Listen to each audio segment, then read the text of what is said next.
नमस्कार दोस्तों, आपका स्वागत है अपने YouTube चैनल PFP में। मार्केट में शानदार तेज़ी दिखाई पड़ती है। सैटरडे संडे को SGX निफ्टी देखकर जो सब लोग एक्सपेक्ट कर रहे थे कि अच्छा सा गैप अप ओपन हो जाए, आज वैसा ही हुआ। गैप अप ओपन भी हुआ और उसके बाद सस्टेन भी हुआ और उसके बाद शानदार तेज़ी कंटिन्यू रहती हुई भी नजर आई। फिलहाल निफ्टी 50 16,900 के ऊपर है, 1.35% की तेज़ी दिखाई पड़ती है। निफ्टी बैंक 2% ऊपर है, 36,300 के ऊपर एक अच्छा ब्रेकआउट देखने को मिला है। निफ्टी मिड कैप 100 1.94% ऊपर नजर आता है, ऑलमोस्ट 2% की तेजी है। और निफ्टी मिड कैप 100 का जो शॉर्ट टर्म का रेजिस्टेंस था वो भी हमें टूटता हुआ नजर आता है। सिर्फ यही सारे इंडाइसेस नहीं, सभी इंडाइसेस में आपको बहुत ही अच्छी तेजी नजर आती है। एक निफ्टी आईटी है जो कि माइनस में चल रहा है और एफएमसीजी और मीडिया, ये दो सेक्टर्स हैं जो कि 1% से कम की तेजी वाले हैं। बाकी हर एक इंडेक्स में आपको 1% से ज्यादा की तेजी नजर आती है।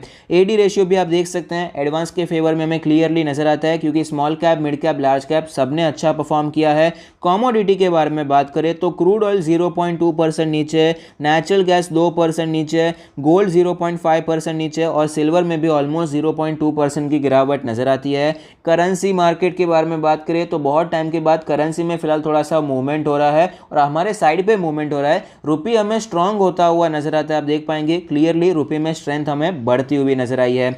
ग्लोबल इंडाइसेस के बारे में बात करें तो SGX निफ्टी फिलहाल थोड़ा सा हमें फ्लैट ट्रेड करता हुआ नजर आता है, थोड़ा सा नेगेटिव ट्रेड कर रहा है। बाकी जगह पर ओवरऑल आपको पॉजिटिविटी नजर आती है। निफ्टी के चार्ट पर हमें क्लियरली नजर आता है वन साइडेड मूवमेंट आपको नजर आ रहा है। एक गैप अप ओपन हुआ, सस्टेन हो गया, तुरंत ही मार्केट ऊपर गई और लगातार हमें ऊपर जाती हुई ही नजर आई है। 950 के आसपास हमें यहाँ पर हाई बनता हुआ नजर आता है और ऊपर के लेवल से कोई प्राइस रिजेक्शन आपको दिखाई नहीं पड़ता। डेली कैंडल के बारे में बात करें तो आप देख पाएंगे एक शानदार ब्रेकआउट नजर आता है। हमने डिस्कस किया था कि SGX निफ्टी जिस प्रकार से पॉजिटिव है और फिलहाल जिस प्रकार से चार्ट बना हुआ है, अगर कोई गैप अप ओपन हो जाता है तो हमें अच्छी तेजी देखने को मिल सकती है। और जितना एक्सपेक्ट किया था उससे ज्यादा अच्छी तेजी भी देखने को मिली है। मैंने 16,900 17,000 का लेवल 2-4 दिन में एक्सपेक्ट किया था, लेकिन एक ही दिन में हमें 16,900 आता हुआ नजर आया और ओवरऑल ब्रॉडर मार्केट में आपको अच्छी तेजी नजर आती है तो अच्छी बात है। RSI के बारे में बात करें तो डेली RSI 79 प्लस चल रहा है तो ओवरऑल बहुत ही अच्छी बात है। अगस्त का महीना बहुत ही अच्छा नजर आता है। आप देख पाएंगे शुरुआत हमने कहां पर की थी, शुरुआत हमने की थी 15,900 के लेवल से और उसके बाद शानदार तेजी फिलहाल 16,900 का लेवल चल रहा है। अगर कल भी तेजी आती है 100-200 पॉइंट 17,000 के आसपास पहुंच जाता है तो ऑफकोर्स 1000 पॉइंट, 1100 पॉइंट, 1200 पॉइंट तक की आपको तेजी नजर आ सकती है। तो ओवरऑल अभी फिलहाल मार्केट में बुलिशनेस चल रही है, उसमें कोई डाउट नहीं है। फिलहाल जो निफ्टी 50 का इंडेक्स है एक स्मॉल कैप की तरह ऊपर जाता हुआ नजर आता है। इतना ज्यादा ट्रेंडिंग मार्केट फिलहाल आपको नजर आ रहा है। तो क्या ये ट्रेंडिंग मार्केट आपको अगले महीने कंटिन्यू रहता हुआ नजर आ सकता है? अगस्त तो अभी खत्म हो चुका है, कल एक लास्ट ट्रेडिंग सेशन बाकी है, तो क्या सितंबर में similar type of trending market हमें दिखाई पड़ सकती है? तो इसके चांसेस मेरे हिसाब से कम है। सिमिलर टाइप ऑफ मार्केट, इतनी जो भयंकर तेजी अगस्त में आई है 1000 पॉइंट की तेजी, सेम तेजी हमें देखने को मिलना उसके चांसेस कम हो जाते हैं। प्रोबेबिलिटी के हिसाब से एक महीने में तेजी आती है, दूसरे महीने थोड़ा सा कंसोलिडेशन देखने को मिलता है। 2 महीने कंटिन्यू तेजी आना होता है, नहीं होता ऐसा नहीं है, लेकिन उसके चांसेस कम होते हैं। लास्ट ऐसा कब हुआ था ये मैं आपको दिखा देता हूं। नवंबर दिसंबर आप देख सकते हैं बहुत ही अच्छा गया था।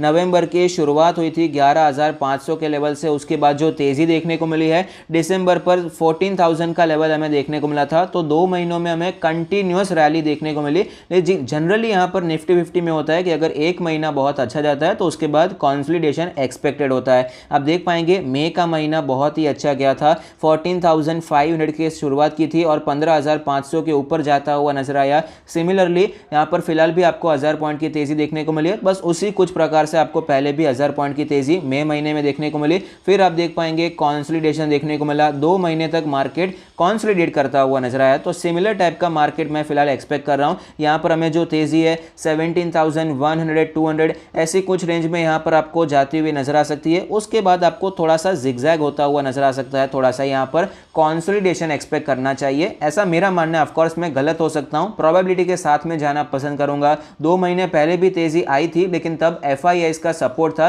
फिलहाल FIIs का बहुत बड़ा सपोर्ट नजर नहीं आता है, अभी तक डेटा नहीं आया, मैंने देखा नहीं है, लेकिन जिस प्रकार की बाइंग वो नवंबर, दिसंबर, अक्टूबर ये सारे महीनों में कर रहे थे, उतनी बाइंग वो फिलहाल नहीं कर रहे हैं, इसलिए भी चांसेस मेरे बढ़ जाते हैं कि इसलिए मैं ज्यादा यहां पर सितंबर में बुलिश नहीं हूं। सितंबर में कंसोलिडेटिंग मार्केट हो सकता है, गिरावट हो जाएगी, क्रैश आ जाएगा, ऐसा मैं नहीं कह रहा हूं। अभी इतना अच्छा ब्रेकआउट हुआ है, निफ्टी है, कोई स्टॉक थोड़ी है कि ब्रेकआउट हो जाएगा तुरंत नीचे आएगा। तो यहां पर ये ब्रेकआउट सस्टेन होगा, लेकिन थोड़ा सा जिगजैग मूवमेंट, थोड़ा सा कंसोलिडेशन मैं पर्सनली एक्सपेक्ट कर रहा हूं। तो देखते हैं किस प्रकार का मूवमेंट हमें नजर आता है। बाकी स्टॉक स्पेसिफिक लेकर हमें कामकाज करना चाहिए। न्यूज़ के बारे में बात करें तो फिलहाल भारती एयरटेल चर्चे में नजर आता है। भारती एयरटेल का जो डेट है एक्स्ट्रा ऑर्डिनरी लेवल पर चल रहा है, ऐसा मैं नहीं, सुनील मित्तल जी कह रहे हैं, और need access to growth capital, इसीलिए राइट्स इशू भी आ रहा है। 535 के प्राइस पर है, शायद 535 के प्राइस पर राइट्स इशू है।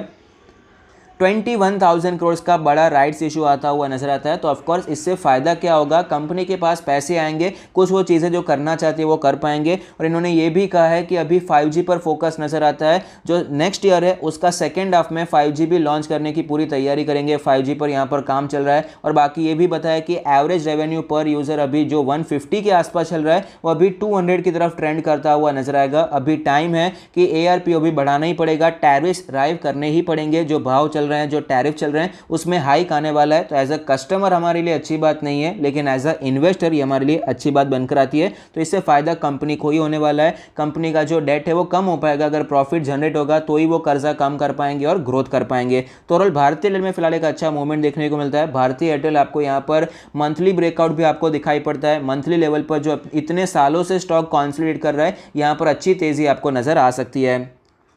L&T में भी अच्छी तेजी देखने को मिली है, 52 वीक हाई लगता हुआ नजर आता है। After construction arm bags order in India and abroad, domestic level पर और इंटरनेशनल लेवल पर L&T को बड़े ऑर्डर्स मिले, जिसके कारण स्टॉक में अच्छी तेजी भी देखने को मिली। ग्रैन्यूल्स इंडिया के बारे में बात करें तो हेल्थ कैनेडा का उसको नॉड मिल चुका है टू मार्केट अर्थराइटिस टैबलेट्स, तो ग्रैन्यूल्स के शेयर होल्डर्स के लिए एक पॉजिटिव बात बनकर आती है। अनुपम रसायन में हमें तेजी देखने को मिली है, जैसे ही जापानीज फर्म ने 135 करोड़ से उन्होंने डील साइन की, तो अनुपम रसायन का स्टॉक हमें ऊपर जाता हुआ नजर आया। तो इनके शेयर होल्डर्स के लिए भी एक पॉजिटिव बात बनकर आती है। मारुति सुजुकी के बारे में बात करें तो फिलहाल पूरा ऑटो सेक्टर नीचे चल रहा है, जिसका रीजन है कि इनपुट कॉस्ट बढ़ चुके हैं, कमोडिटी बुल रन चलता हुआ नजर आता है। तो जितने भी ऐसे सेक्टर्स हैं जिन्हें कमोडिटी की जरूरत होती है एज रॉ मटेरियल, वहां पर आपको प्रेशर देखने को मिल रहा है, और ऑटो सेक्टर में सेम प्रेशर है। तो मारुति सुजुकी भी अपने सारे मॉडल्स के प्राइसेस बढ़ाने वाला है, क्योंकि कमोडिटी के प्राइसेस इतने बढ़ चुके हैं। तो ये चीज़ इतनी अच्छी नहीं होती है, क्योंकि एक तो सारा प्राइस आगे फॉरवर्ड कर पाना मुश्किल होता है। जितनी महंगाई बढ़ रही है, जितना कमोडिटी का प्राइस बढ़ जा रहा है, उतना ज़्यादा सब कुछ आगे फॉरवर्ड कर पाना पॉसिबल नहीं हो पाता है। अगर वो ऐसा कर भी लेते हैं तो लोग फिर फिलहाल गाड़ी खरीदना बंद कर देंगे, कम कर देंगे, डिमांड आपको कम होती हुई नजर आती है कि नहीं अभी हम अफोर्ड नहीं कर पाएंगे, महंगी गाड़ी नहीं खरीद पाएंगे, ये सारी चीज़ें आपको होती हुई नजर आती है। तो जनरली जब भी ये कमोडिटी बुल रन चलता है तो ऑटो सेक्टर आपको अंडर परफॉर्म करता हुआ नजर आता है। लेकिन अगर किसी का विजन लॉन्ग टर्म का है तो उनके लिए ये एक अच्छी अपॉर्चुनिटी हो सकती है। ऐसा 1-2 साल का अगर अंडर परफॉर्मेंस रहता है तो वहां पर आप एक्यूमुलेट कर सकते हैं, अगर आपका विजन लॉन्ग टर्म का है, क्योंकि कमोडिटी बुल रन भी हमेशा नहीं चलने वाला है, वहां पर भी गिरावट देखने को मिलने वाली है। तो डायरेक्टली ऑटो सेक्टर में आपको पॉजिटिविटी तब देखने को मिलेगी, टाइम लग सकता है, इसलिए मैंने कहा लॉन्ग टर्म का विजन होना बहुत ही ज्यादा जरूरी है। तो अगर आपको ये वीडियो अच्छा लगता है तो प्लीज कोई फीडबैक दीजिए। Thank you, stay happy, happy investing.